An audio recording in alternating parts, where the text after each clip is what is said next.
Tengan todos muy buenos días. A nombre de la Alianza Empresarial para un Comercio Seguro, VAX Perú, les damos la más cordial bienvenida a nuestro foro Prevención del Lavado de Activos y Financiamiento del Terrorismo.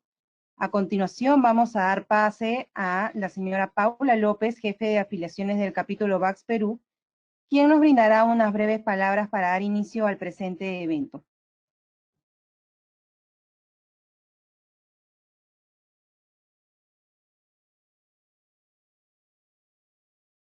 Gracias, doña Nela. Damas y caballeros, tengan ustedes muy buenos días. Los saludo en nombre del gerente general de VAX Perú, señor César Venegas. Deseo iniciar mis palabras agradeciendo la presencia del señor Sergio Espinosa, superintendente adjunto de la Unidad de Inteligencia Financiera del Perú, UIF, de la Superintendencia de Bancas, Seguros y AFP SBS, quien nos acompaña el día de hoy en calidad de ponente para llevar a cabo tan importante evento relacionado a la prevención del lavado de activos y financiamiento del terrorismo. Es importante recordar que estas actividades ilícitas tienen por objetivo generar una ganancia económica, encubriendo el origen de fondos generados por el narcotráfico, contrabando, piratería y corrupción. Básicamente es hacer que los fondos obtenidos de dichas actividades ilícitas aparenten ser el resultado de actividades legítimas y que circulan en el sistema financiero del país. En los últimos 11 años, la Unidad de Inteligencia Financiera del Perú, la UIF, ha recibido más de 72.195 reportes de operaciones sospechosas por parte de sujetos obligados a reportar según la ley.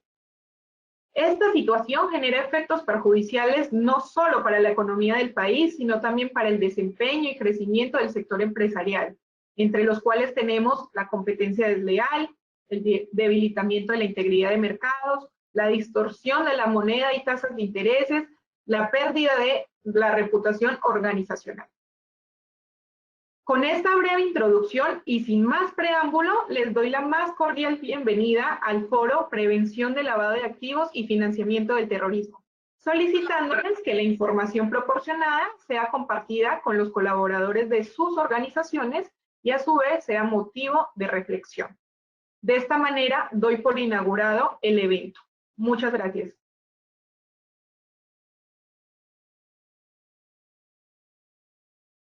Muchas gracias, señora López.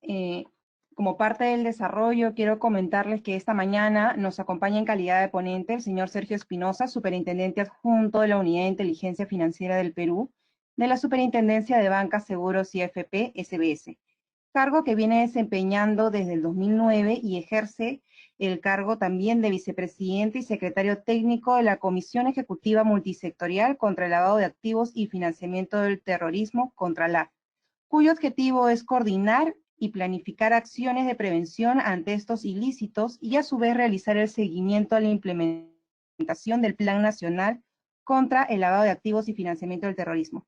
Es importante mencionar que el señor Espinosa es también coordinador nacional del Perú ante el Grupo de Acción Financiera de Latinoamérica, y en esta oportunidad invitamos al señor Sergio Espinosa a hacer uso de la palabra para iniciar su presentación.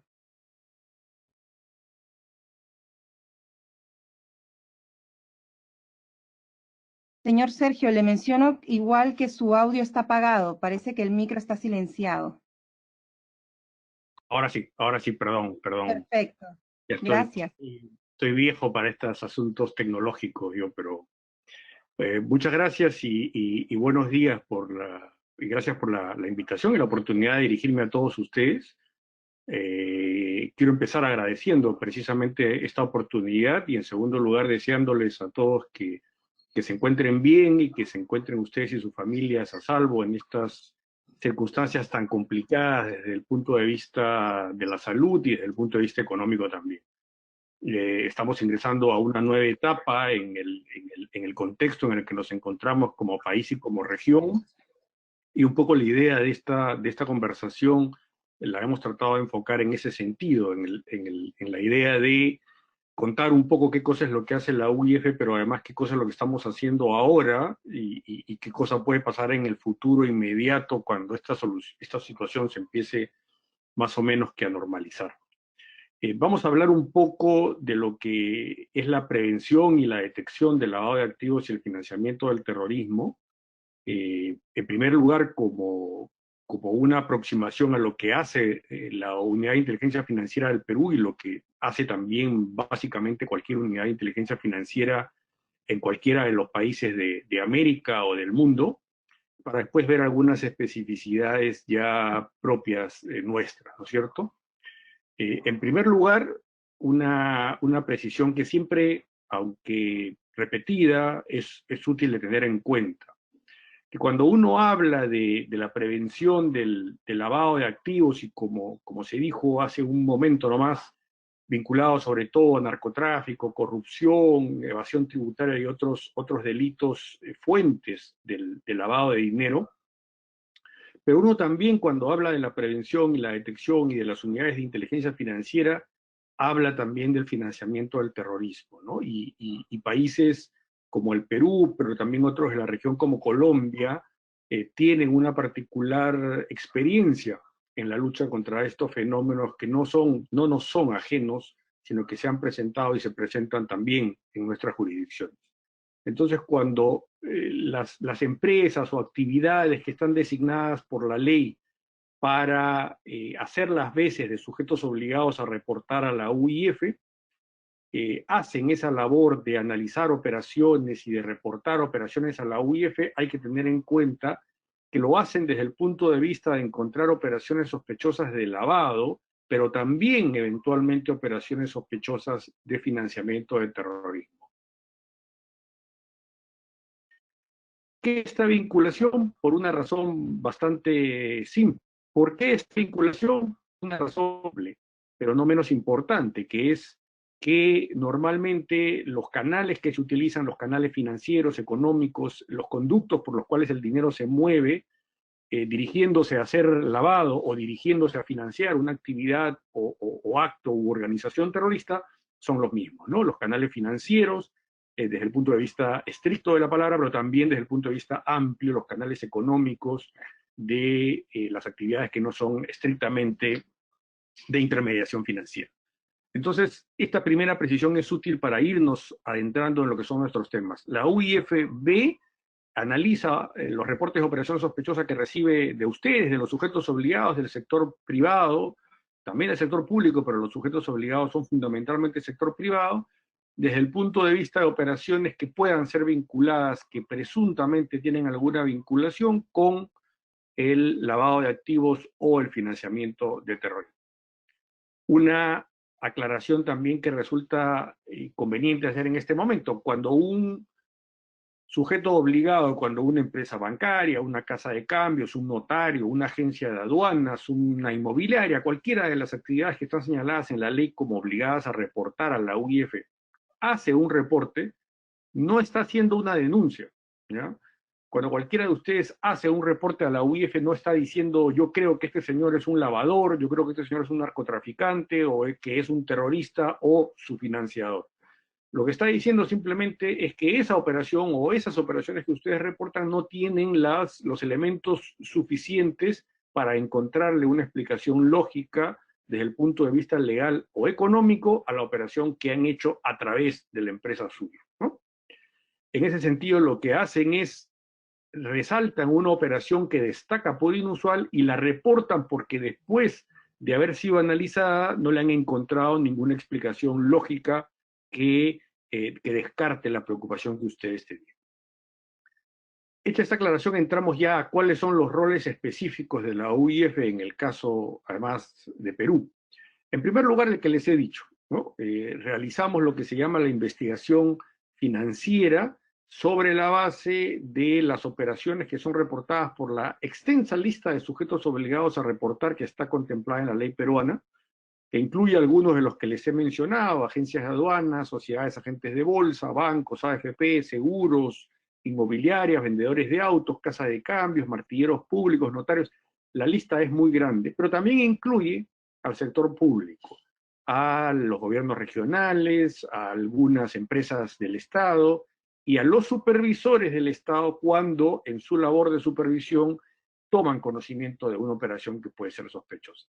Ante esas operaciones, la UIF hace una investigación, que es una investigación de gabinete, una investigación de bases de datos, no es una investigación que se haga en el campo, no es una investigación que se haga con participación del investigado, con notificación del investigado o interrogación del investigado, sino solamente con información de base de datos, con la mira de arribar a una conclusión.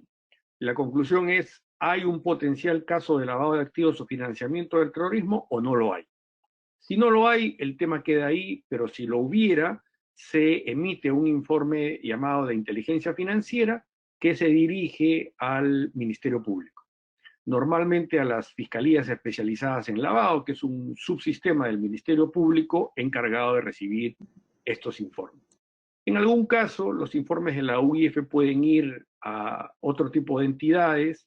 La ley dice que puede ser a la DINI, a la Dirección Nacional de Inteligencia, cuando hay un caso vinculado a la seguridad nacional.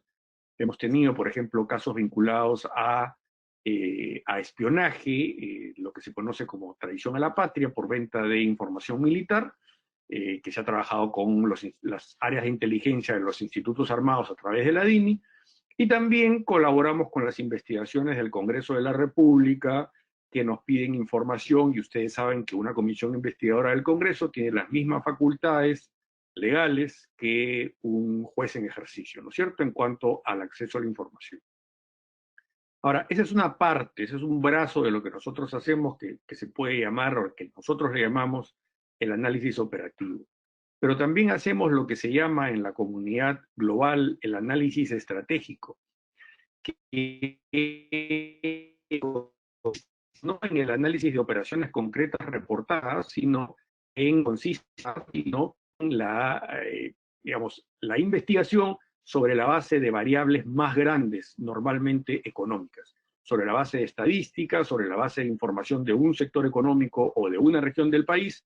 Se hacen informes que reflejan tipologías, patrones, estadísticas, para informar al público y especialmente a los sujetos obligados qué cosa es lo que está pasando, cómo se están presentando las figuras vinculadas al lavado en un determinado sector de la economía o en una determinada región del país. Eso se llama análisis estratégico y es algo que todas las UIFs también están obligadas a hacer por los convenios internacionales suscritos en la materia. Y ahora entramos a temas que ya son más propios de la UIF del Perú y que no necesariamente tienen otras UIFs del mundo o de la región. El primer tema tiene que ver con la supervisión. Nosotros tenemos un área de supervisión que se encarga de precisamente ir a visitar a las empresas que son sujetos obligados a reportar y que no tienen un supervisor propio por la naturaleza de su actividad. Por ejemplo, si ustedes son representantes de un banco, de una financiera, de una sociedad de agentes de bolsa, de una agencia de aduana, tienen un supervisor sectorial de su actividad principal, ¿no? Que es la superintendencia de banca o la superintendencia del mercado de valores o la superintendencia de aduanas y tributos internos. Pero hay otro conjunto de actividades donde no existe un supervisor sectorial y hay un conjunto de actividades donde esa actividad o ese ejercicio se puede hacer sin más requisito que una licencia municipal de funcionamiento o un RUC ante la autoridad tributaria. Por ejemplo, una casa de cambios, o un vendedor de automóviles, o una inmobiliaria. En ese caso, lo que dice la ley es que quien ejerce el rol de supervisor de esos sujetos obligados es la UIF. Entonces, acá hay que hacer una distinción que muchas veces genera confusiones, porque si bien es cierto, la UIF en el caso de Perú forma parte de la Superintendencia de Banca, Seguros y AFP, es una unidad orgánica, funcional de la SBS. Sin embargo, la supervisión de los esquemas antilavado de los bancos, AFP, seguros, financieras, cajas, etcétera, no la hace la UIF.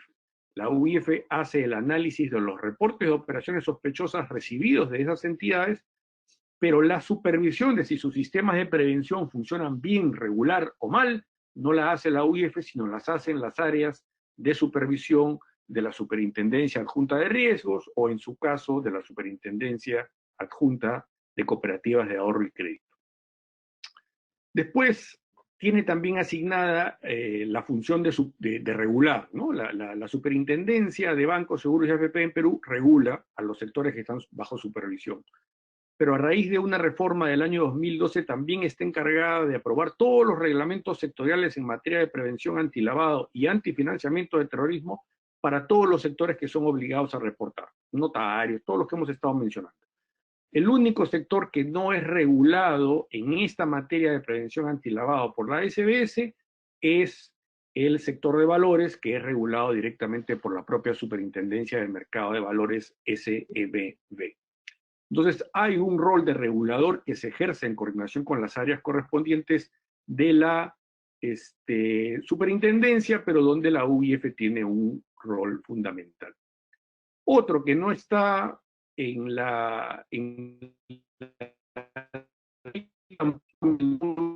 tiene que ver un poco con la realidad y tampoco la del mercado, entre comillas, peruano, de la educación y de la formación de especialidades. En el Perú no se han desarrollado, a diferencia de lo que ha ocurrido en otros países cercanos, digamos, programas o posgrados o especializaciones en esta materia. Hay un par de excepciones por ahí, pero en general no hay una actividad muy dinámica en esta materia y eso hace que las personas que quieran trabajar, por ejemplo, en este tipo de cosas, normalmente no tengan un lugar o un sitio donde tomar cursos o formarse o capacitarse. Entonces, lo que nosotros hacemos es también brindar, en la medida de nuestras posibilidades, capacitación a los sujetos obligados a reportar, sobre todo aquellos que tienen menores recursos, ¿no es verdad? Porque un banco, digamos, puede invertir en inscribir a su personal que trabaje en estas áreas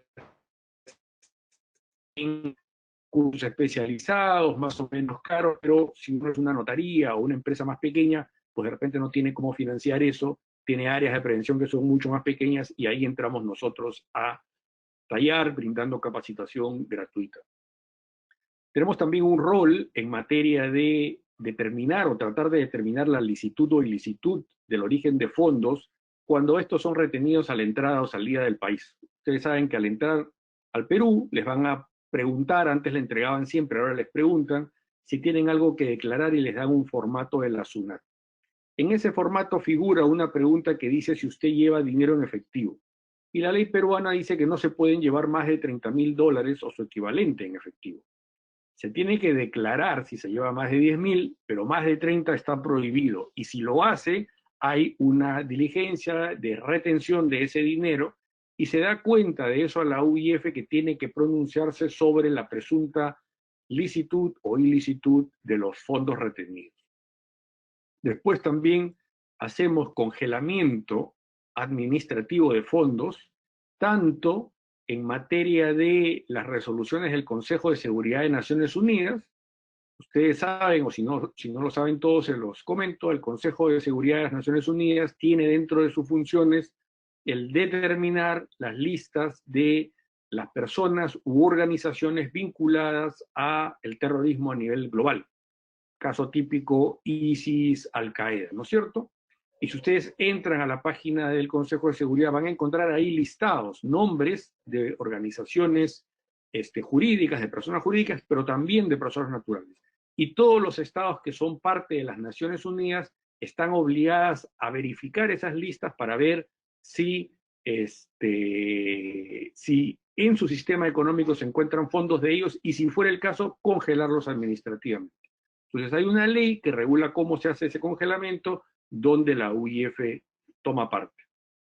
También hay un congelamiento administrativo que se hace no por la presencia de una persona o lista o una persona u organización, perdón, en la lista de Naciones Unidas, sino porque puede haber un caso, por ejemplo, que se detecte donde hay elementos claros de presunta vinculación con un caso de lavado, pero se detecta que la o las personas quieren retirar ese dinero y por lo tanto se congela con cargo a dar cuenta al juez penal de turno en el término de 24 horas para que el juez confirme o revoque esta medida.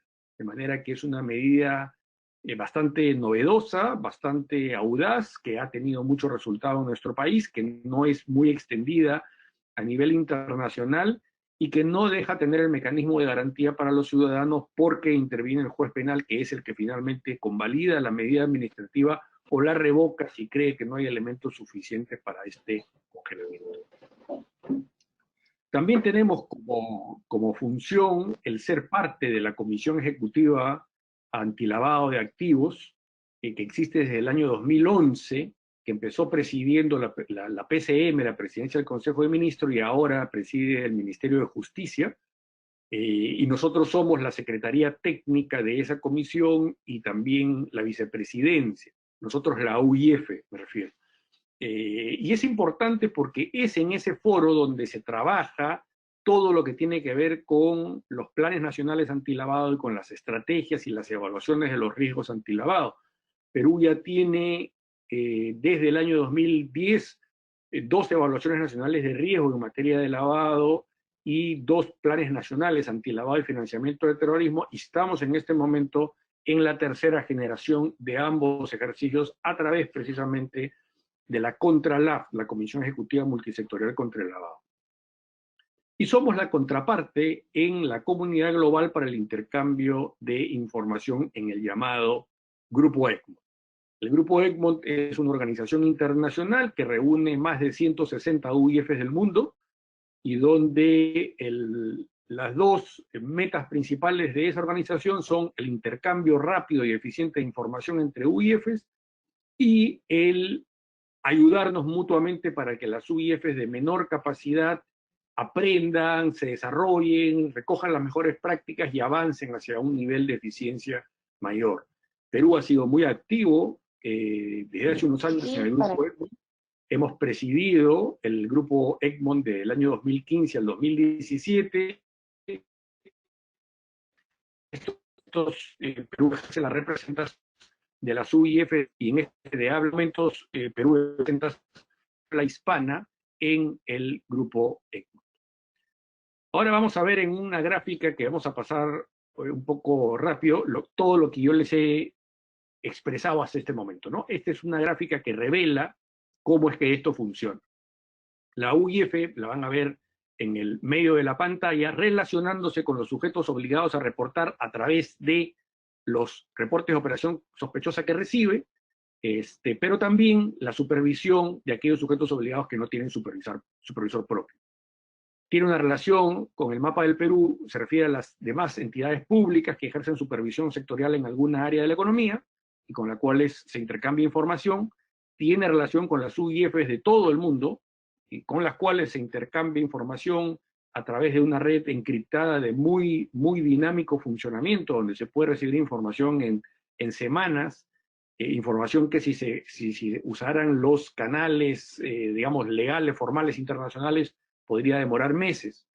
Y todo esto apunta a generar informes para el Ministerio Público, quien, en colaboración con la Policía Nacional, trata de que esto llegue a la judicialización de un caso, ¿no? Porque al final la meta de todo esto, la primera meta, por supuesto, es prevenir, ¿no es cierto? Todo esto existe para prevenir, es decir, que los criminales vean un sistema y digan, esto es tan bien hecho, está tan fuerte, está tan bien estructurado que yo mejor me voy a lavar a otro lado.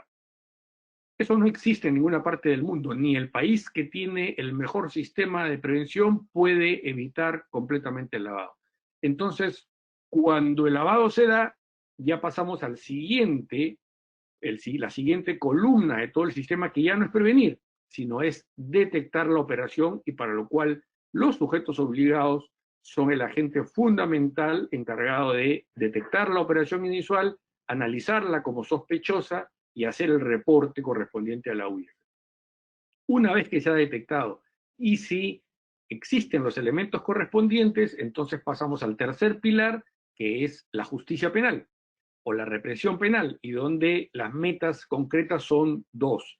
La primera tiene que ver con propiamente la pena, es decir, la prisión para los responsables, pero la segunda tiene que ver con la recuperación de bienes, porque todo este sistema de especialización en materia de prevención, detección y represión del lavado y del financiamiento tiene como idea madre fundamental desde su creación a finales del siglo XX la recuperación de bienes y la afectación de la base patrimonial del delito.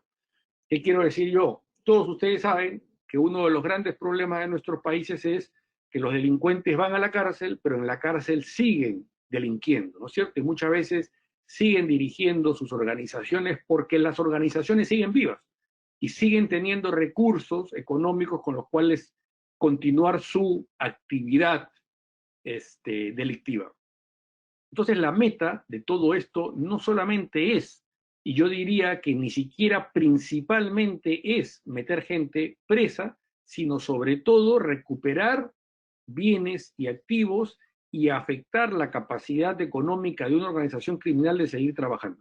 Y para eso elementos como el decomiso, la incautación, la extinción de dominio que ha sido recientemente regulada por una nueva ley en el Perú, son elementos fundamentales para lograr el objetivo. Ahora vamos a ver también rápidamente una lista de las principales actividades que son sujetos obligados a reportar. El Perú tiene en su ley una lista muy larga, ¿no?, de actividades, que además puede ser modificada esta lista por decreto supremo, que son consideradas empresas o actividades obligadas a reportar a la UIF.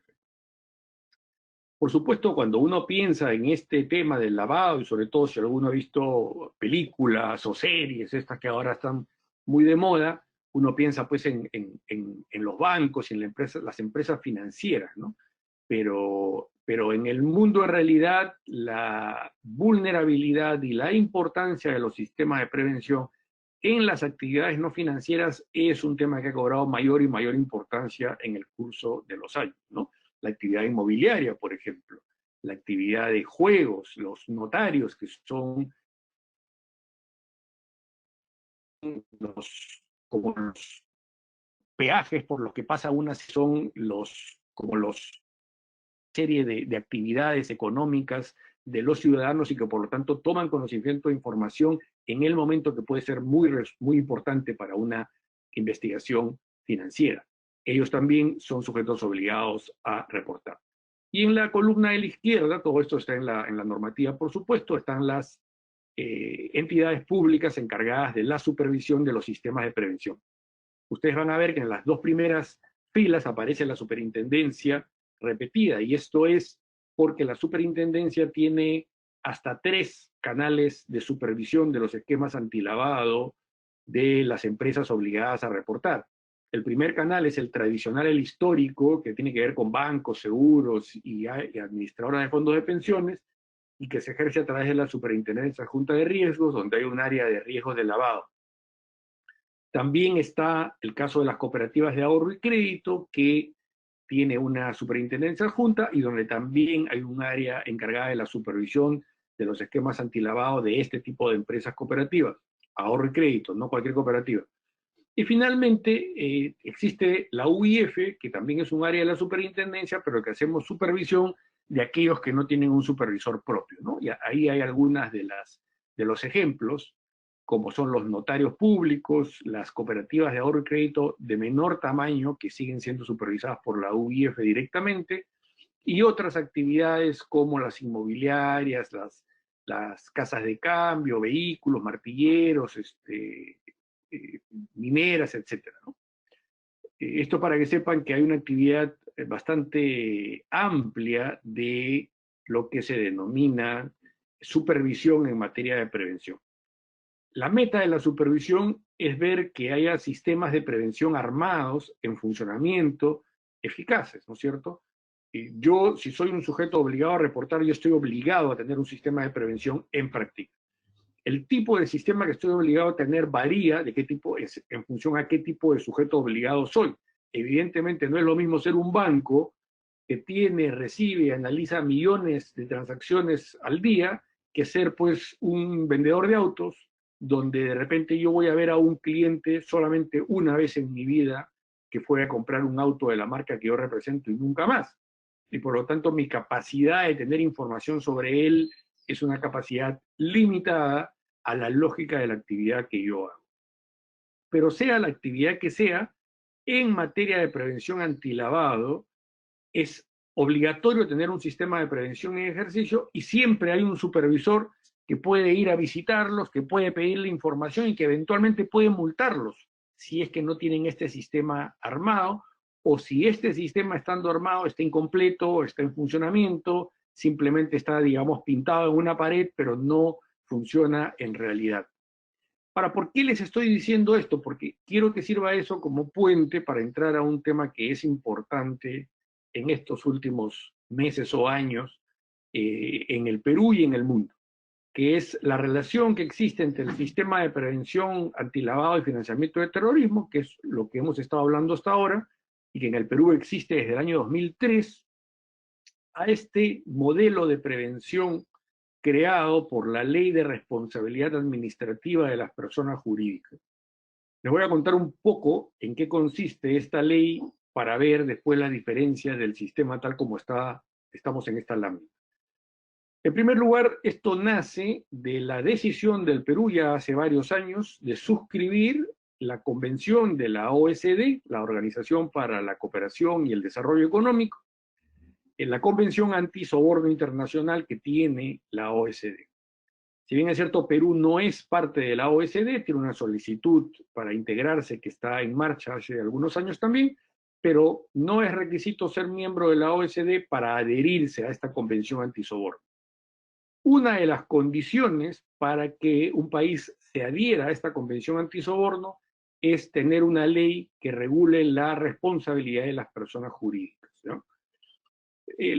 Aquellos de ustedes que sean abogados sabrán, como estudié yo en su momento, que la responsabilidad penal tradicionalmente, doctrinariamente, se entendió como posible de ser aplicada o entendida solo en personas naturales, ¿no es cierto? Porque la persona natural tiene la capacidad de decidir si hacía el bien o hacía el mal, si violaba la ley o no. Y siempre se tradujo esto al campo de las personas jurídicas, asignando responsabilidad a los representantes de las personas jurídicas, directores, titulares, gerentes, dependiendo del tipo de estructura de la persona jurídica. Pero desde hace un tiempo en el mundo esto ha evolucionado a una teoría y que hoy está ya puesta en práctica y en leyes, según la cual las personas jurídicas pueden tener responsabilidad directa cuando no solamente son utilizadas para cometer un delito, sino que se benefician de ese delito. El caso típico es, por ejemplo, una corrupción vinculada, un caso de corrupción vinculada a una licitación, ¿no es cierto? Puede ser que la decisión de pagar una coima la tome el gerente, pero la decisión afecta y genera además ganancias para toda la empresa o persona jurídica. Entonces, en ese caso, las leyes del mundo, pero específicamente la ley peruana, dice que la persona jurídica como tal es responsable.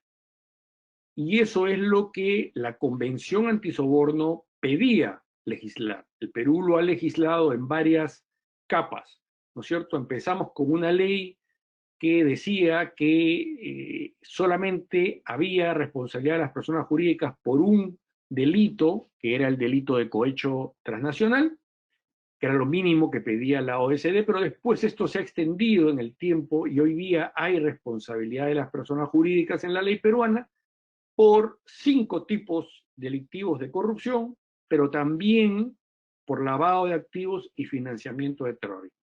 Es decir, si hoy día una persona jurídica es utilizada para lavar, puede ser que eso genere una responsabilidad directa no solamente para los ciudadanos de a pie que intervinieron en la o las operaciones, sino para la propia persona jurídica. Entonces la ley lo que establece es una serie de mecanismos para que esto sea aplicado. En primer lugar, la ley peruana se llama a sí misma como Ley de Responsabilidad Administrativa de las Personas Jurídicas. No utiliza el término responsabilidad penal. Y según he conversado yo con algunos colegas penalistas, amigos penalistas, porque no es mi especialidad, todos o la mayoría coinciden en que en realidad la ley eufemísticamente decidió no llamarse Ley de Responsabilidad Penal de las Personas Jurídicas, pero en todo sentido es una ley de responsabilidad penal, ¿no? y tiene sanciones que pueden llegar hasta la propia disolución, es decir, trasplantado al mundo de las penas, algo así como una pena de muerte, ¿no es cierto?, para una persona jurídica. Entonces, la particularidad de este sistema, de este mecanismo legislativo, con respecto al que hemos estado viendo hasta ahora de prevención del lavado, es que existen algunas diferencias prácticas. En primer lugar, la ley de responsabilidad de personas jurídicas se aplica a cualquier persona jurídica, no solamente a una lista de sujetos obligados designada por ley, sino cualquier persona jurídica podría estar sujeta a esta ley si a través de ella se cometen uno de estos 7 delitos: lavado, financiamiento y 5 tipos de corrupción. La ley no dice que las personas jurídicas, todas las personas jurídicas, tengan que tener un sistema de prevención montado. Y por lo tanto, no van a tener a nadie que les toque la puerta y diga: señor, yo soy su supervisor, vengo a ver cómo está armado su sistema de prevención de la ley de responsabilidad administrativa de las personas jurídicas. Eso no se lo va a decir nadie. Ahora, lo que ustedes pueden hacer, y si quieren, lo que deberían hacer, es tener armado un sistema de prevención para evitar que se dé precisamente un caso de un delito vinculado a los supuestos que la ley de responsabilidad de las personas jurídicas señala.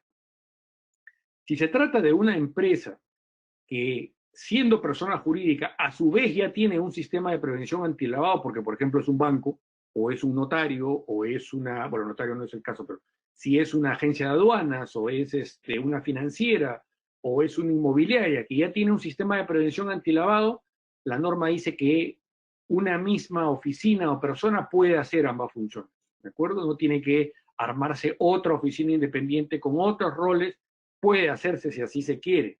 Es una decisión, pero es preferible que se monte la prevención anti-responsabilidad de personas jurídicas sobre la misma base del sistema de prevención antilavado que ya existía. ¿Ya?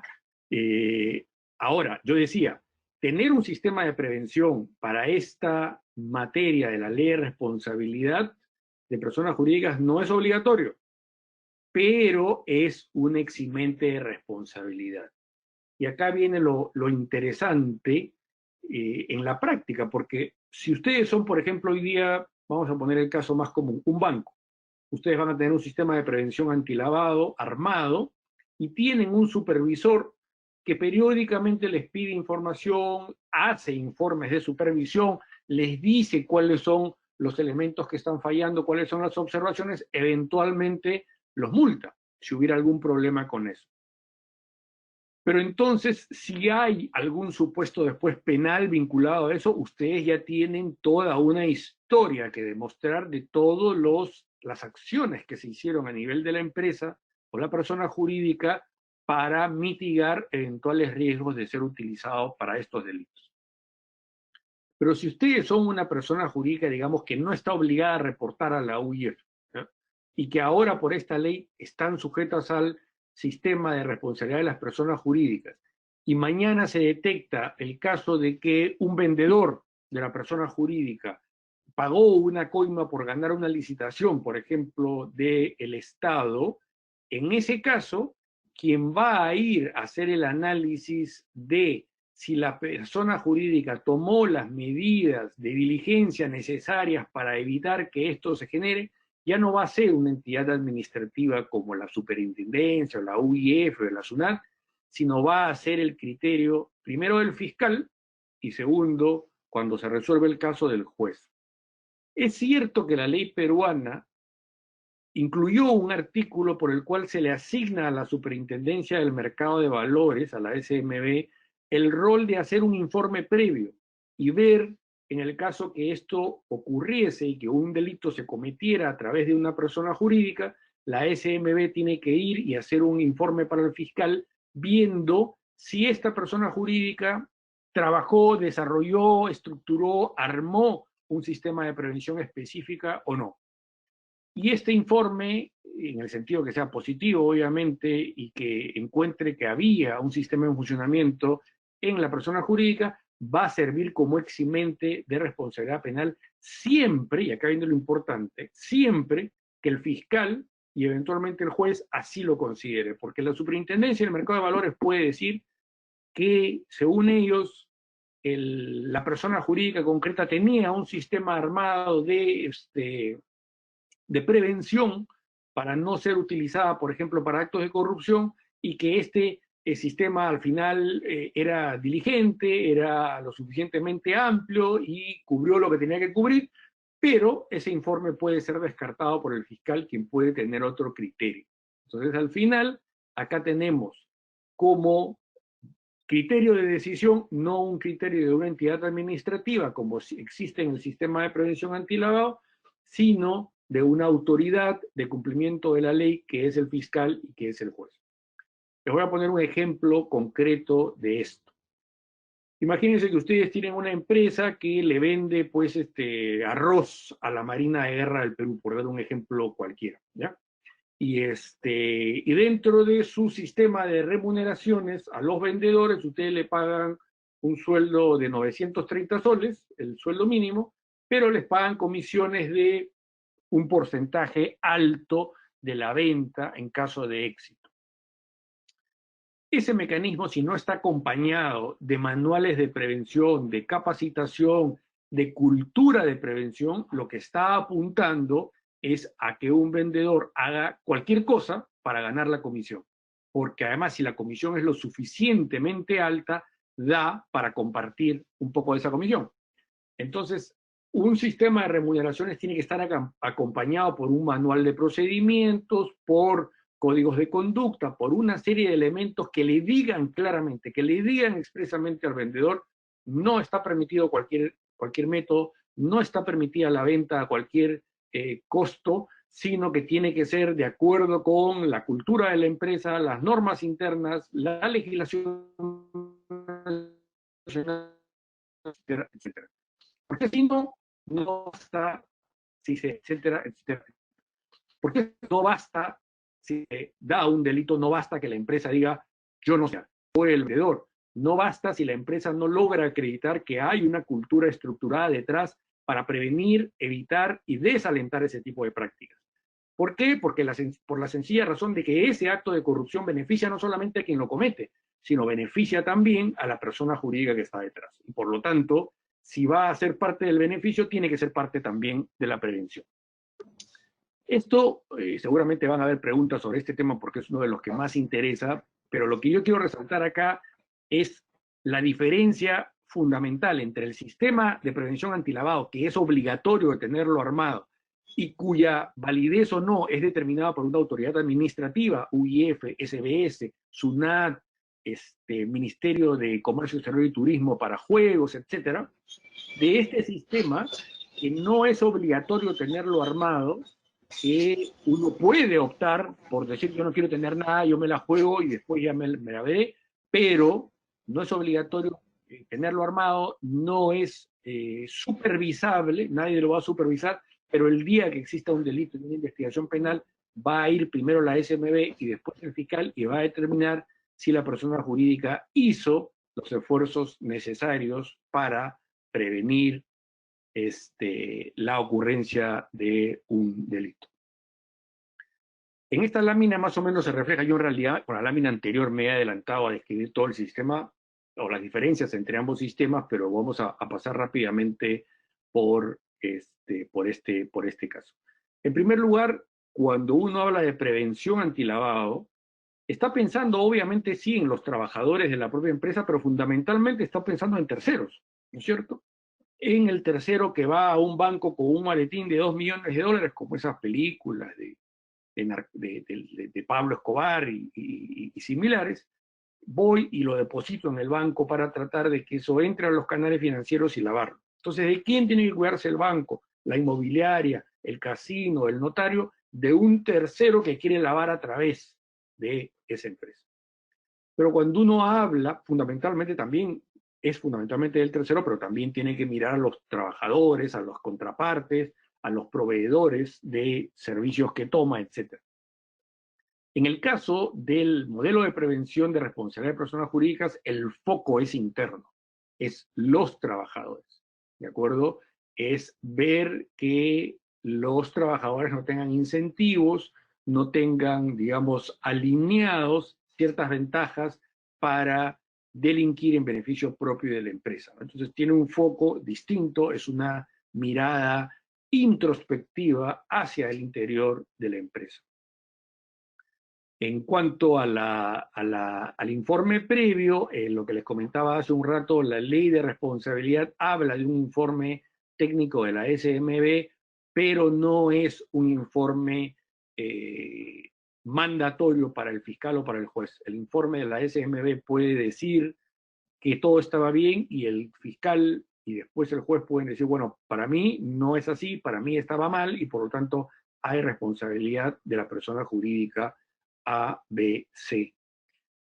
En cuanto a la responsabilidad penal, no existe responsabilidad penal directa de parte de un encargado de prevención del sistema de responsabilidad administrativa de personas jurídicas, salvo que haya tenido participación en el acto, pero digamos, si se le escapó el acto, no hay una responsabilidad penal.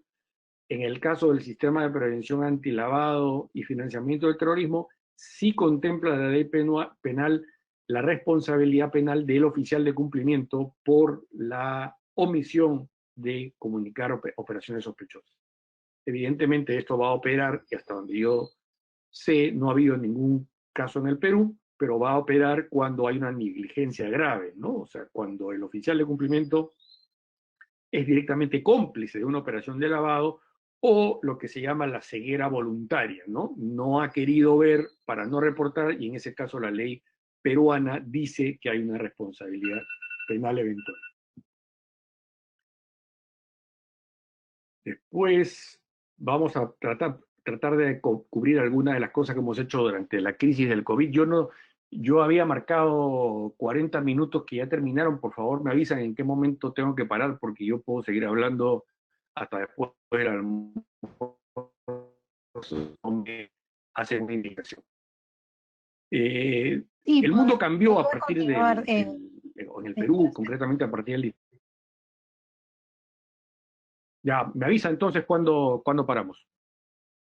El mundo cambió a partir del 16 de marzo en el Perú, en otros países ya venía desde antes, y aún no terminamos de salir de este cambio y aún no terminamos de saber exactamente cómo se va a salir y cuándo se va a salir, si es que totalmente de este contexto, ¿no? Algunas de las cosas que se han hecho a través a nivel de la UIF, por ejemplo, es que venimos trabajando desde casa. Yo estoy en este momento en mi casa, conectado a la computadora. Tengo algunas reuniones que son presenciales, pero tenemos también un equipo de análisis de información que por el cuidado que hay que poner a la información con la que se trabaja, están yendo a trabajar, ¿no? Y han estado yendo a trabajar durante toda la cuarentena desde el comienzo, porque la investigación no se detiene, los riesgos no desaparecen, cambian, mutan a algunos riesgos nuevos y siguen existiendo, por lo tanto la vigilancia también tiene que ser permanente.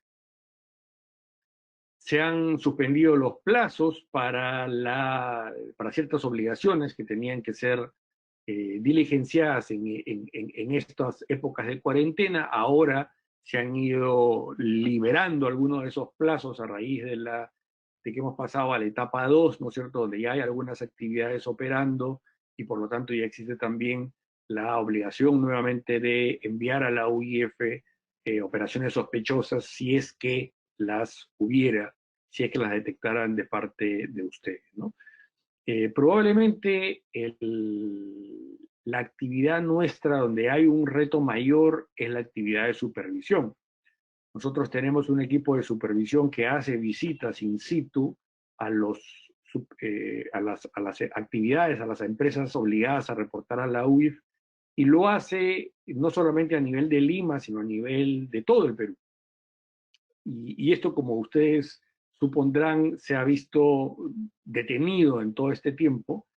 De hecho, sigue detenido todo lo que es supervisión, por ejemplo, en el interior del país, donde todavía no hay forma de llegar a otras localidades. Y además, por supuesto, tampoco existe el apetito por hacerlo de manera muy rápida, porque eso potencia los riesgos de contagio y va en contra de la lógica del distanciamiento social que todavía rige durante este periodo. Por lo tanto, el reto es hacer una supervisión sin desplazamiento, ¿no es cierto? Conectarnos con los oficiales de cumplimiento, poner mucha información en la web, guías de actuación. Acabamos de colgar una guía, por ejemplo, para casas de cambio, hemos colgado encuestas para saber cómo está funcionando todo y en qué momento vamos a poder ir o volver a ir a la calle a hacer supervisión. Tanto la UIF como la superintendencia han implementado casillas virtuales de comunicación, de manera que cualquier documento que se quiera enviar a la UIF o a cualquier dependencia de la superintendencia tiene un punto de entrada y genera el movimiento de los mecanismos de investigación o supervisión, sin perjuicio de que las mesas de partes físicas todavía no están abiertas. Van a ser abiertas en los próximos días, pero por ahora estamos recibiendo todo electrónicamente.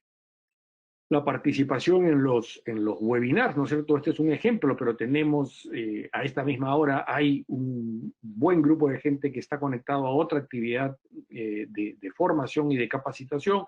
En la tarde tenemos una actividad en materia de activos virtuales y de fintech con la OEA y la Embajada de los Estados Unidos, y así estamos en diversos planos tratando de aprovechar al máximo las posibilidades de trabajar desde casa sin detenernos, ¿no?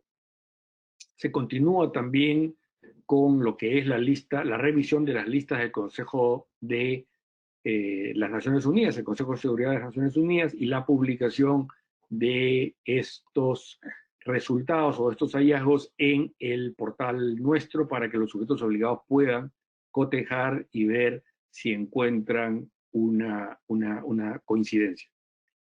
Se ha sacado boletín extraordinario donde se ha reflejado los comunicados de las principales organizaciones internacionales en esta materia, comunicados principales, donde se refleja un poco cuáles son los riesgos específicos que se están produciendo en este momento, ¿no es cierto? Eso depende del país, depende de la región, pero hay ciertos ingredientes que están presentes en casi todos los países, ¿no es cierto? Por ejemplo, hoy todos nosotros estamos conectados con una computadora o un teléfono, y lo estamos no solamente para esto, sino para pedir comida, para hacer pagos de servicios, o de tarjeta de crédito, para cualquier cosa. En estas semanas, en estos meses se ha visto incrementado el tráfico de datos y de información y de operaciones a través de mecanismos virtuales, ¿no?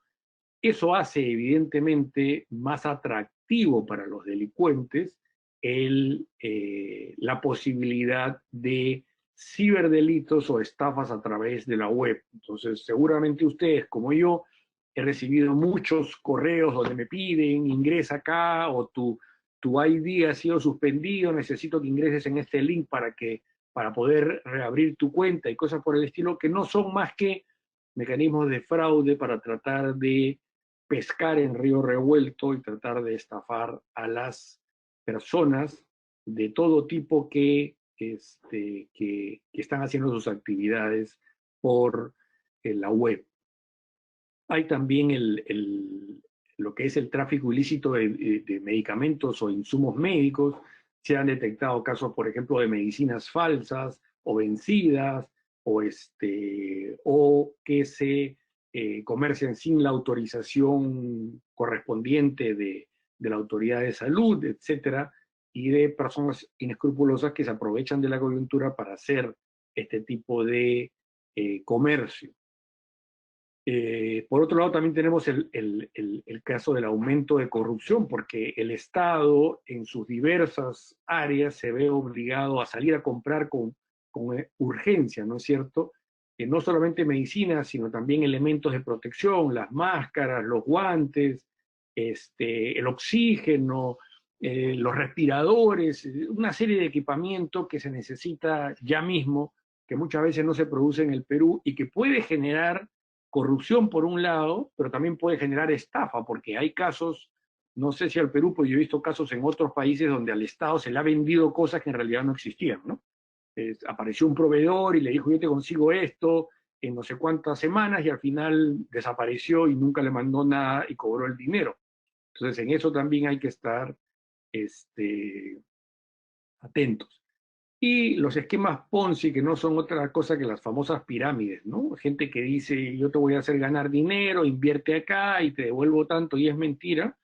O gente que, en teoría, recauda dinero para una causa benéfica, ¿no? Por ejemplo, para los médicos que están trabajando, para comprar mascarillas, para los niños que están en algún hospital, o las personas mayores que son las más vulnerables a esta situación, y que se aprovechan de eso para recaudar dinero y quedárselo, ¿no es cierto? Falsos actos de caridad que también están presentes y a los cuales hay que seguir prestando la atención.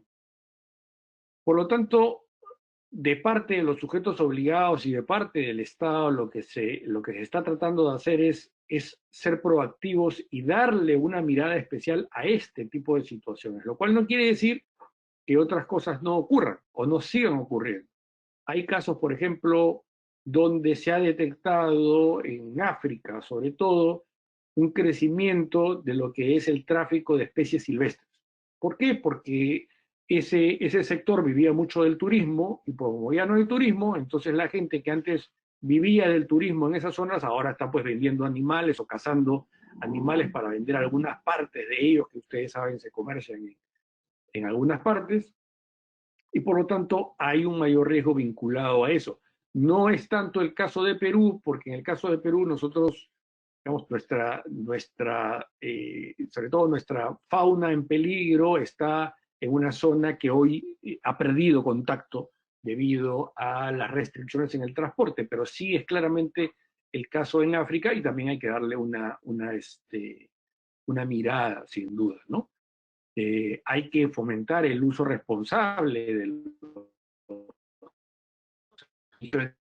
no, no dejarse llevar por este tipo de correos de que le no dejarse llevar, piden a uno pinchar un link o suministrar información de su tarjeta de débito o claves, ni nada por el estilo, porque es en este escenario en el que están actuando los delincuentes. La cantidad de reportes de operación sospechosa que nosotros hemos recibido ha sufrido una disminución natural, por la sencilla razón, entre otras, que durante buena parte de la cuarentena, muchos de los sectores obligados a reportar que yo he estado mencionando han estado simplemente cerrados. Entonces, no han estado operando en absoluto, y por lo tanto, mucho menos iban a estar en capacidad de detectar una operación sospechosa o de enviarla a la UIF. Otras, como los bancos o las entidades financieras, sí han seguido actuando, pero han seguido actuando con cantidad restringida de personal, ¿no? No todas las agencias han estado abiertas, no todo el personal que trabaja en las áreas centrales de los bancos han estado ahí por razones de prevención, de distanciamiento, de contagio en algunos casos, y eso hace que todo se haya visto afectado.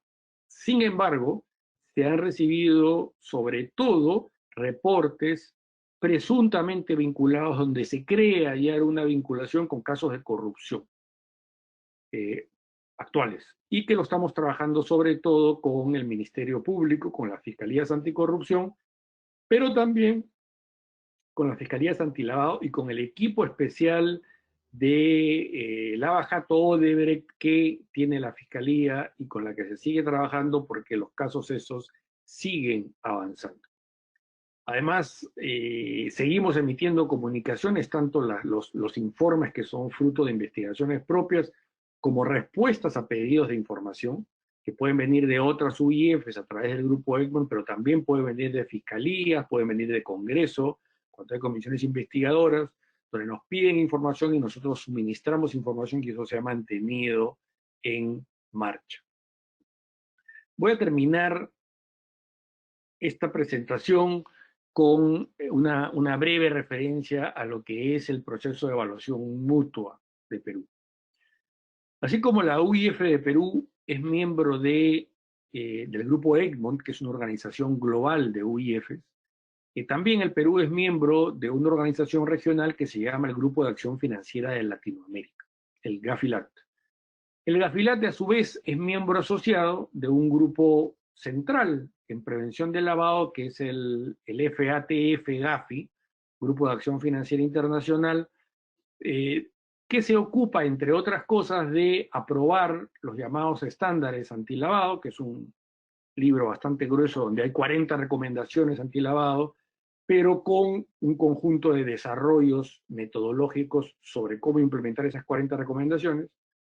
Y por lo tanto, lo que se le pide a todos los países es que implementen esas recomendaciones y después se les evalúa en qué también las han implementado, tanto desde el punto de vista de las normas y las leyes que tiene un país, como desde el punto de vista de la efectividad en la práctica de esas normas. Entonces, todos los países somos evaluados por el GAFI o regionalmente por el GAFILAT y se llega a una conclusión sobre el nivel de desarrollo de los mecanismos y de los sistemas de prevención, detección y represión penal de cada país. Perú fue evaluado el 2005, fue evaluado el 2008 y recientemente el 2018 con las nuevas recomendaciones aprobadas por GAFI. Es un documento que es público y ustedes pueden encontrar tanto en la página de GAFI como en la página de GAFILAT. Y ahí está el informe de Perú.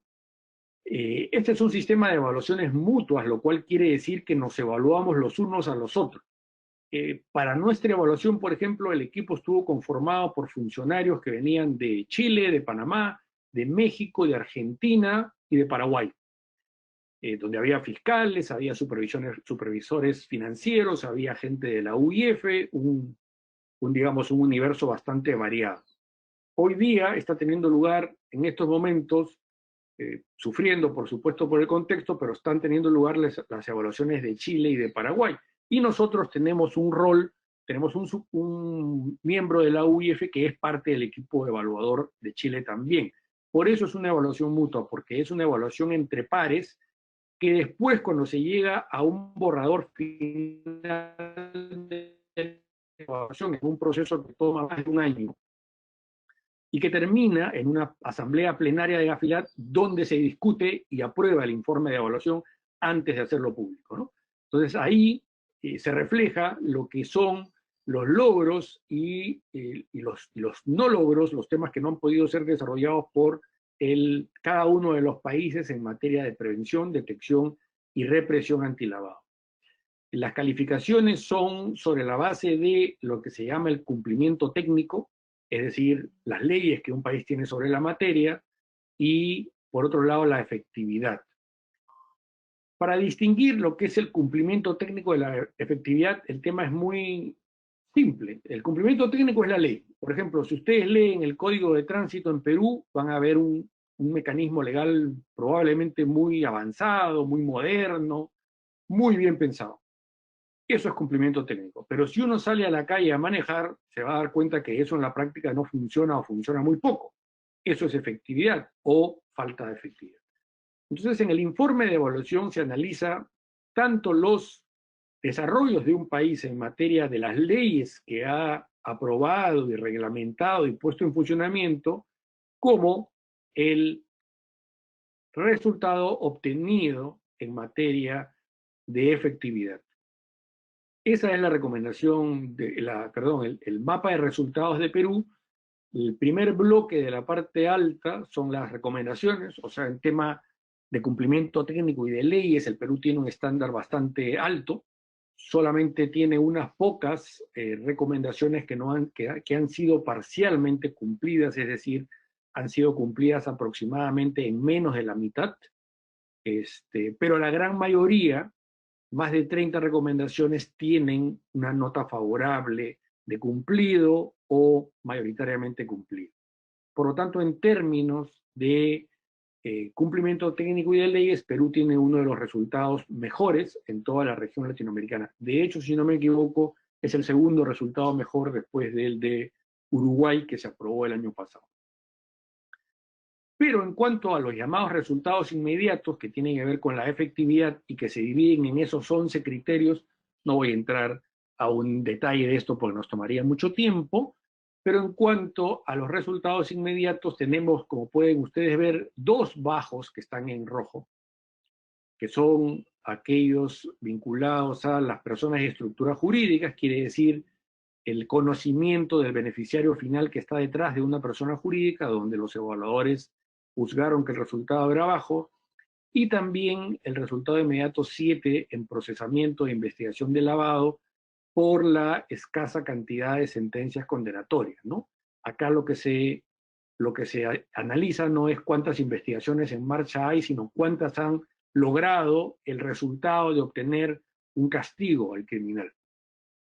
Y después tenemos 4 resultados en sustancial de 11 y 5 en moderado, lo cual da un resultado, digamos, de medio, un poquito menos que la mitad.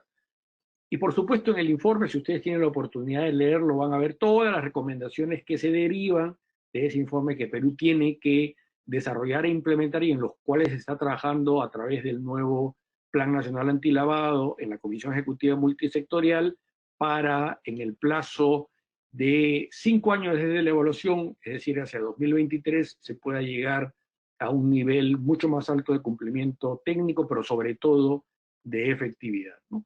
Yo voy a detenerme acá y quedo, por supuesto, a disposición de todos para las preguntas que quieran hacerme. Muchas gracias.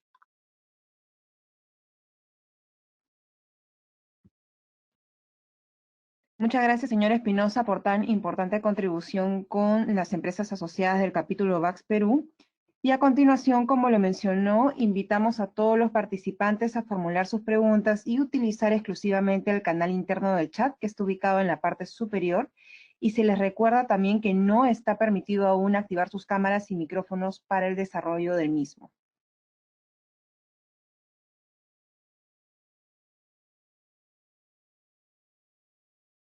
Por ejemplo, señor Espinosa, tenemos una consulta de parte del señor Alexander Infante. Él nos menciona lo siguiente. ¿El desbalance patrimonial califica también como lavado de activos?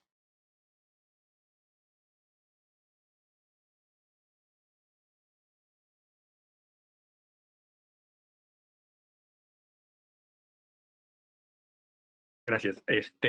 No, a ver, en otros países existe el tipo penal objetivo de lavado, es decir, si yo tengo un desbalance patrimonial, si tengo un desbalance patrimonial más, digamos, que tengo un patrimonio mayor a los ingresos que puedo justificar, eso es lavado. En el Perú, eso es delito solamente si uno es un funcionario público. El desbalance patrimonial, enriquecimiento indebido, creo que se llama, es delito solamente para el caso de funcionarios públicos, ¿no? Ustedes recordarán algunas investigaciones del Congreso que se han hecho en esa materia, donde decía, este señor ha tenido tantos ingresos a lo largo de su vida y su patrimonio no cuadra. En el caso peruano, si uno es funcionario público, es delito. Si uno es privado y tiene un desbalance patrimonial, ese tiene efectos tributarios. Es decir, eso querría decir, si usted no puede justificar cómo reunió ese patrimonio, eso querría decir que le está debiendo plata a la SUNAT. Ahora, si eso fuera calificado como evasión de impuestos, sí podría ser un delito precedente de lavado, pero directamente el desbalance no es lavado. Tenemos otra pregunta de William Huachaca. ¿El programa de cumplimiento normativo o entendido como mecanismo de autorregulación visora a nuestro Estado a ser parte de la Organización para la Cooperación y Desarrollo Económico, la OCDE? Bueno, de hecho, este programa de responsabilidad de personas jurídicas, yo mencionaba, es una consecuencia de la suscripción por el Perú del convenio antisoborno de la OCDE. El Perú además tiene una solicitud para el ingreso como miembro pleno a la OCDE, pero eso tiene otros elementos adicionales que tienen que ver con presión tributaria, con PBI, con una serie de elementos y que al final se traducen en una decisión de los miembros de si se acepta o no al país. Yo entiendo que en este momento de América Latina los únicos miembros son Colombia, que lo ha logrado recientemente, y México con Chile, ¿no es verdad?, que son ya miembros de hace algún tiempo de la organización. Otros como Argentina, Perú, Costa Rica han hecho su solicitud, pero todavía no han sido aceptados, aunque este tipo de decisiones y de leyes, por supuesto, abona en favor de esa solicitud, ¿no? Tenemos la consulta de José Vladimir Ríos Marroquín. Él nos menciona lo siguiente. ¿Cuál es su recomendación para la prevención del lavado de activos y financiamiento del terrorismo para una empresa que brinda servicios portuarios? Y a su vez, ¿cuál consideraría que es la participación de la UIF en el programa Reactiva Perú para prevenir el destino de recursos a empresas que probablemente cometan actos de corrupción? Perfecto. A ver, en cuanto a... No, digamos, depende del tipo de servicio. Si son servicios de aduana, es directamente un sujeto obligado a reportar a la UIF que está bajo la supervisión directa de la SUNAT. Eso es así. Si uno es un almacén general de depósito, por ejemplo, entonces está sujeto a la supervisión de la SBS y también es sujeto obligado a reportar. Ahora, si uno es otro tipo de empresa que realiza servicios portuarios, entonces no es sujeto obligado a reportar a la UIF, lo cual no quiere decir que no puede enviar información si quiere. En una de las láminas anteriores están los correos electrónicos en los cuales se recibe información. Nosotros podemos recibir información de gente aunque no sea sujeto obligado a reportar, e incluso podemos recibir información anónima también, si así alguien lo quiere hacer llegar. Ahora, respecto a Reactiva, salió efectivamente un reportaje, ¿no es cierto?, sobre los créditos que se habían dirigidos a personas o empresas que estaban investigadas por lavado. Ahí, en realidad, hay algunos elementos que distinguir. En primer lugar, el programa de Reactiva tiene sus propias condiciones que son objetivas, ¿no es cierto? Dice quiénes pueden participar y quiénes no. De ahí que a algunas personas les parezca mal que alguien haya participado, el tema es distinto, pero las condiciones son objetivas de participación. En ese sentido, la supervisión de si eso se ha hecho bien no le corresponde a la UIF. Yo decía hace un rato que la UIF hace supervisión, pero de los sectores no financieros. Del sector financiero hace supervisión las áreas correspondientes de la Superintendencia de Banca o de la Superintendencia Junta o de la Superintendencia del Mercado de Valores, si es mercado de valores, pero no lo hacemos nosotros. Ahora hay que tener en cuenta que es muy distinto que una empresa esté o sus directivos estén investigados públicamente por lavado a que exista un reporte de operación sospechosa o un informe de la UIF que por naturaleza es confidencial y en cuyo caso el banco no podría saber que esa persona ha sido objeto de un reporte de operación sospechosa o un informe a la fiscalía si es que todavía no se ha iniciado la investigación formal que se convierte ya en más o menos pública, ¿no? Entonces ahí hay un elemento un tanto de confusión por parte del reportaje porque daba a entender que todos esos créditos que se mencionaba habían sido otorgados en incumplimiento de las normas del sistema del programa Reactiva y no necesariamente era así. Entiendo que se está haciendo una verificación de eso, pero ya no lo hace la UIF, sino lo hace directamente la superintendencia. Tenemos una consulta de Francis Figueroa. Ella nos menciona lo siguiente. ¿Cuáles son los canales de comunicación a donde las empresas privadas podemos elevar las denuncias por casos de lavado de activos y financiamiento del terrorismo? Bueno, está en una de las láminas anteriores. Yo me imagino que van a poder compartir esta presentación entre todos los presentes para que puedan verlo, pero ahí están descritos los canales de comunicación y como yo decía hace un rato, nosotros aceptamos incluso comunicaciones anónimas. Si es que alguien quiere hacer una denuncia, pero digamos por alguna razón no quiere que su nombre aparezca, eso no hay ningún problema. Lo puede hacer en físico o lo puede hacer por correo electrónico. Gwendolyn Sánchez Kippen nos dice lo siguiente. Buenas tardes. ¿Un sujeto no obligado puede colocar como parte de los controles de su sistema de cumplimiento que cualquier caso sospechoso podría enviarse a la UIF, es decir, se podría tener un reporte de regreso también? Un reporte de regreso no, o sea, a ver, cualquiera, como yo decía, sea obligado o no, puede reportar a la UIF, ¿no es cierto? Y puede además establecer en sus procedimientos internos que así lo va a hacer, que si encuentra algo lo va a mandar a la UIF, eso no es ningún problema.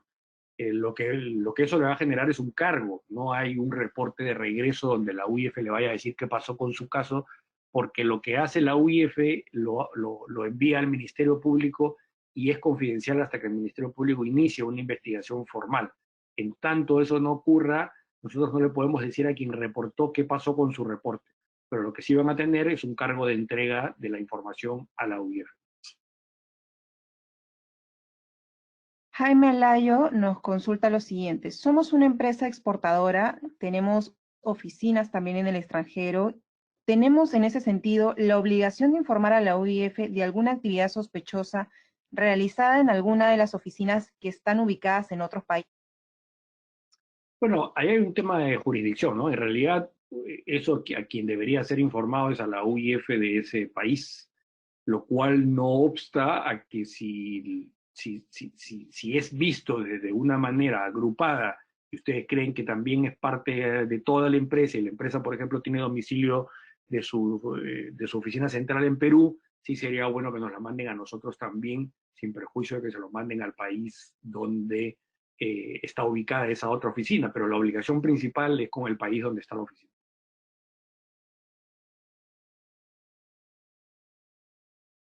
Mauro Basso nos consulta lo siguiente. Cuando los controles para la prevención del lavado de activos y financiamiento de terrorismo en la organización incluyen mecanismos que pueden generar conflictos con los derechos de confidencialidad de la información de un empleado, como es el caso de las declaraciones de conflictos de intereses, que incluyan puntos como la participación en emprendimientos, inversiones o afines. ¿Existe alguna base legal o vía administrativa que dé primacía del derecho a la confidencialidad de la información del trabajador por encima del control establecido por la organización o viceversa? Bueno, a ver, para el tema de prevención antilavado y del trabajo de la UIF, no aplican las normas sobre datos personales, ¿no? La ley de datos personales, ustedes saben, hay una autoridad de datos personales en el Ministerio de Justicia.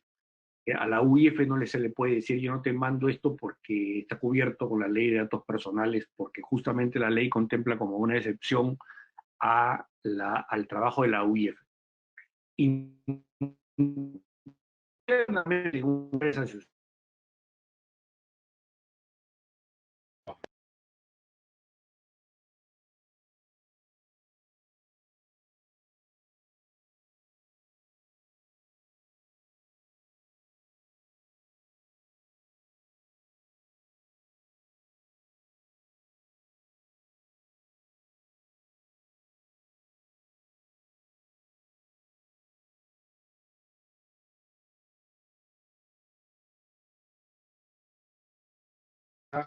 difícilmente un trabajador puede decir yo no quiero dar información sobre mis inversiones en bolsa porque hay claramente una implicación con la actividad que voy a realizar. Entonces tiene mucho que ver con qué tipo de trabajadores y qué cosa es lo que va a hacer en la empresa. En principio sí aplica contra la empresa la ley de datos personales, pero depende mucho de cuál es la actividad que realiza para que eso pueda ser así. No sé si contesto con eso la pregunta, pero depende mucho del caso concreto para ver hasta dónde puede llegar el requerimiento de información de la UIF, y de la empresa. Y les doy un ejemplo acá concreto. Nosotros, por ejemplo, en la UIF tenemos un mecanismo que establece que los trabajadores nuestros tienen que levantar el secreto bancario, tributario, bursátil de ellos y su núcleo familiar, ¿ya?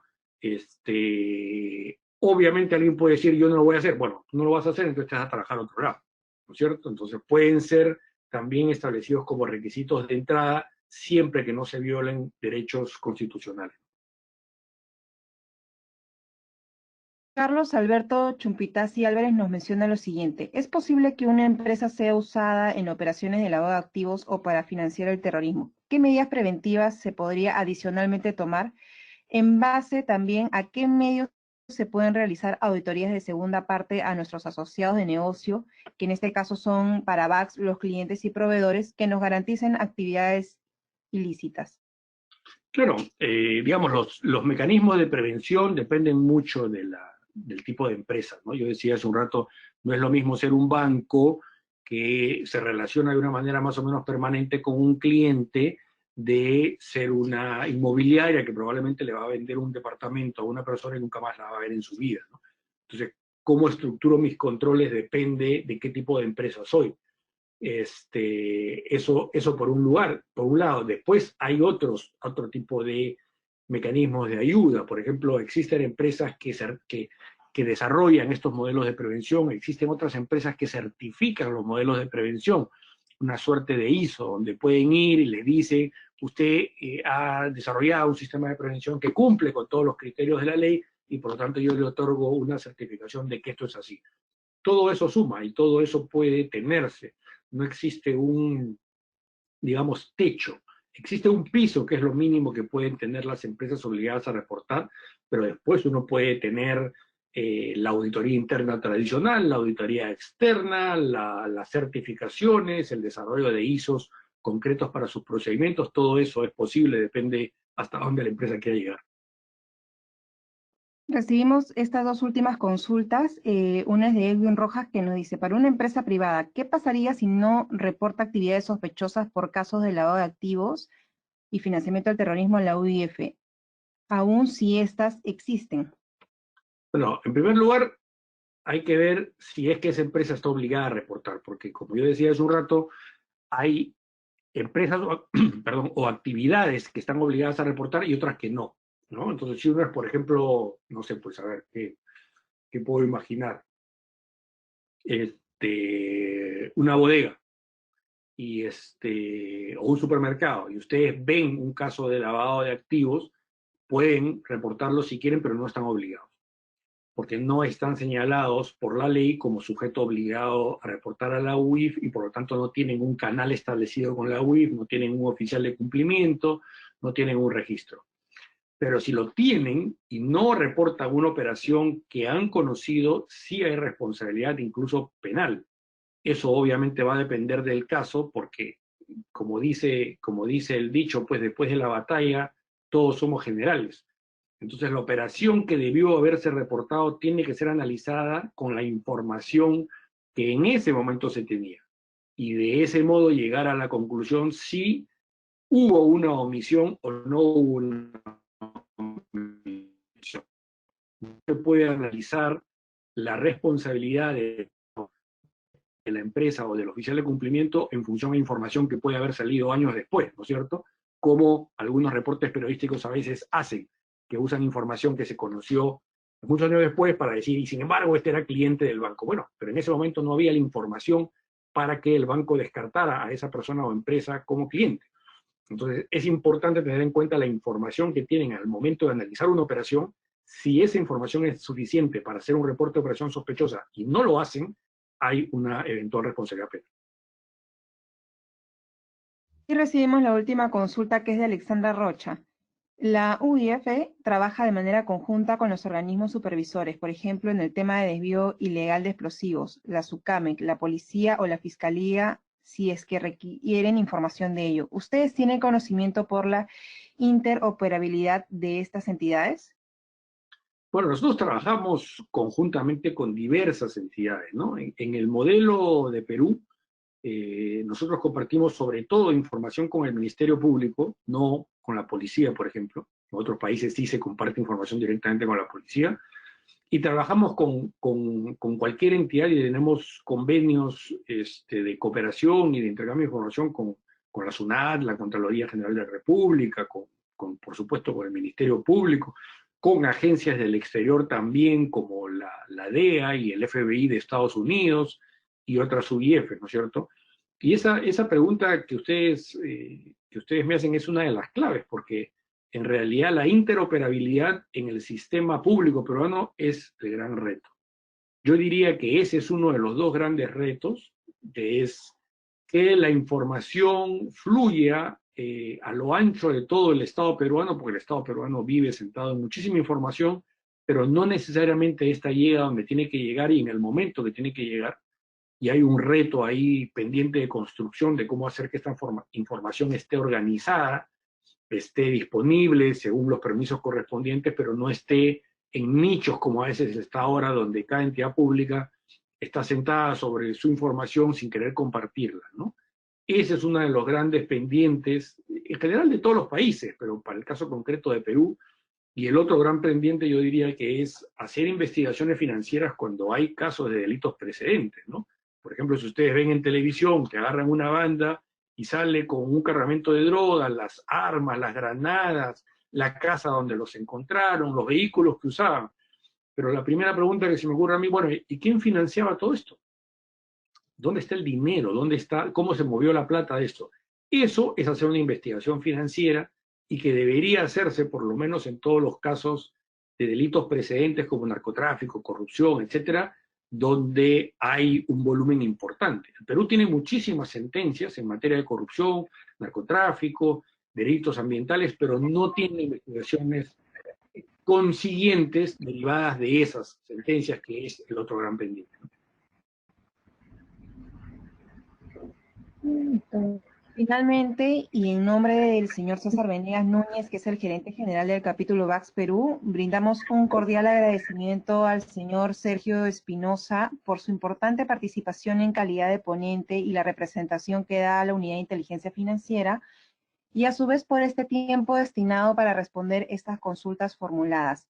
De igual manera, las empresas certificadas VAX y al público en general, quienes participaron activamente de esta transmisión.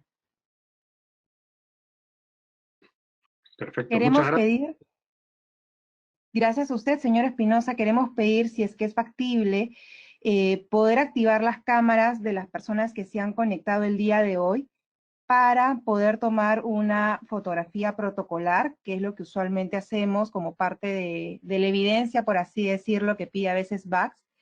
Y a su vez mencionarles que, de acuerdo a lo que se ha conversado el día de hoy como parte de este foro, justamente VAX está teniendo una programación con el tema de soborno, ¿no?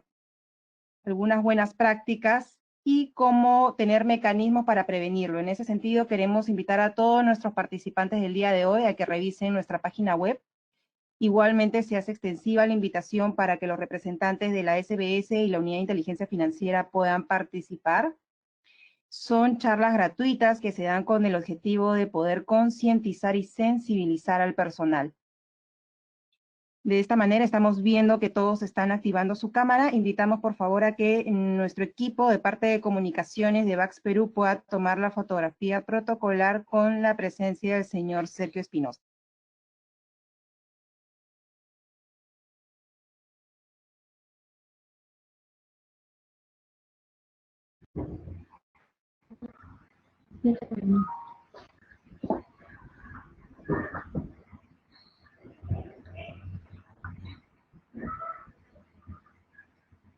Habiendo tomado la fotografía protocolar, quiero mencionarles al señor Sergio Espinosa que el día de hoy hemos contado con la participación adicional a nuestras empresas certificadas VAX, con la directora ejecutiva también del capítulo de VAX Panamá, que está presente, y a su vez también hemos tenido la participación de un representante de la aduana de Estados Unidos, del CITIPAC, quien también ha podido escuchar esta ponencia.